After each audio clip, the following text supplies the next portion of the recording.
Hello and welcome to a brand new episode of Beat the Experts, brought to you by Falcone Moon Ford. Alongside Mike Byers, I'm Andrew Chiappese. We just wrapped up 10 weeks of high school regular season football. Now it's time for the playoffs.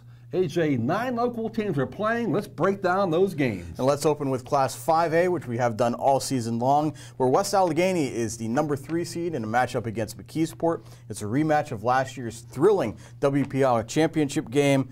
McKeesport is coming off a huge win over previously unbeaten Penn Trafford. West Allegheny is coming off a loss to Moon in its regular season finale. Mike, the Indians are banged up. This is not last year's team.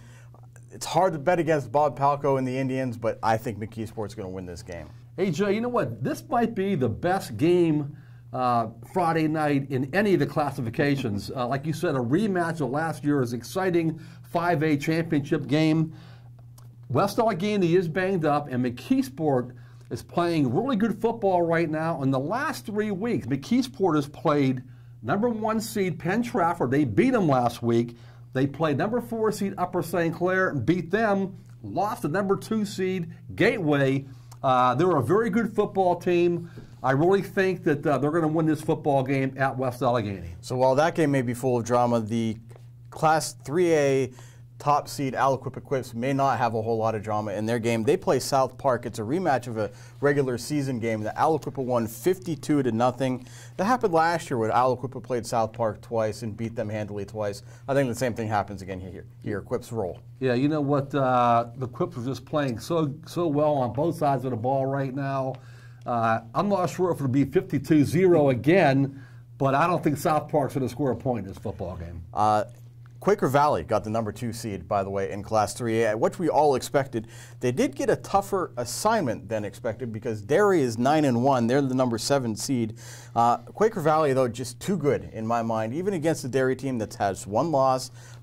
Played in a pretty good conference in that interstate, which had 3 teams tie for first place. I just think Quaker Valley's offense is too diverse to go up against this Derry team. Quaker Valley wins. Yeah, you know what, AJ? Derry has been, over the last 2 years, 20 wins, 2 losses.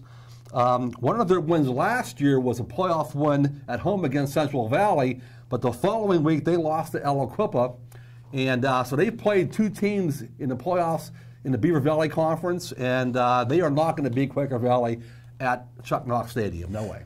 Beaver is the number 5 seed. They play number 4 Elizabeth Forward. So the Beaver Valley got 3 of the top 5 seeds in Class 3A, and for good reason, too, because I think Beaver is going to win this game. Elizabeth Forward, back in Week 2, lost to Central Valley, which was healthy at the time, and gave up 42 points to the Warriors. Beaver's offense is just as dynamic. The Bobcats are healthy, and I think Beaver's offense is going to help them roll against Elizabeth Forward. Yeah, I believe so, too. It's a very interesting matchup, and it's an away game at Elizabeth Forward. It's a long bus ride for the Bobcats, but I think Beaver is so excited about being in the playoffs, and they want to take advantage of their opportunity. They're going to win this football game and advance to the semifinals. In Class 2A, Riverside earned the number 4 seed against Frazier. My stepdad's side of the family won't be happy with this pick, Mike, but I think Riverside has very little chance of losing to Frazier. It's great to see the Commodores in the playoffs on a regular basis again, but Riverside has a great chance of winning this football game. Yeah, Frazier is 3-7, and I don't think Riverside's going to lose to a 3-7 football team right now. Freedom has a tough draw against number 2 Washington. The Bulldogs have had a really difficult end of the season, not only with the coaching change, but Zach Rosa, their quarterback, running back Kyle Borgman, and fullback Cody Ross are all injured right now, may or may not play against Washington. They would need them against Washington to even have a chance, and the Prexies are just too good right now. Yeah, you know, the Prexies have a chance to actually win the Whitfield title this year. They're really good. Unfortunately for the Bulldogs, their season will end Friday night. Olsh won its first conference title and earned the number 5 seed in Class 1A. The Chargers will play Springdale on Friday night at Moon. You know what? Olsh is rolling right now. The Chargers have been excellent. Springdale, just a 5-5 football team. I think not only does Olsh win, but it sets up a rematch against Imani Christian, who they played last year in the playoffs and lost. Yeah, you know what? Right now, Olsh is just rolling, especially offensively. Tyler Brody, the quarterback's having a great year. Richard Boom Banks, the running back, slot back, is having a great year. They're rolling right now, and they're going to roll into the next round of the playoffs.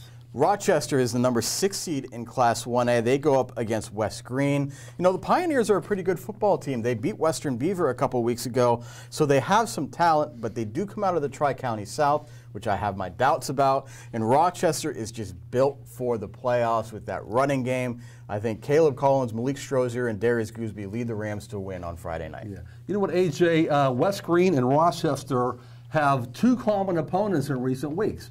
Both of them lost big to California, the number 1 seed in 1A, but also West Green won at Western Beaver, but Rochester beat Western Beaver at home. Rochester wins this football game. Finally, another Big 7 Tri-County South matchup with Western Beaver as the number 10 seed going up against Carmichael's. Western Beaver has lost 3 of its last 4, including its last 2.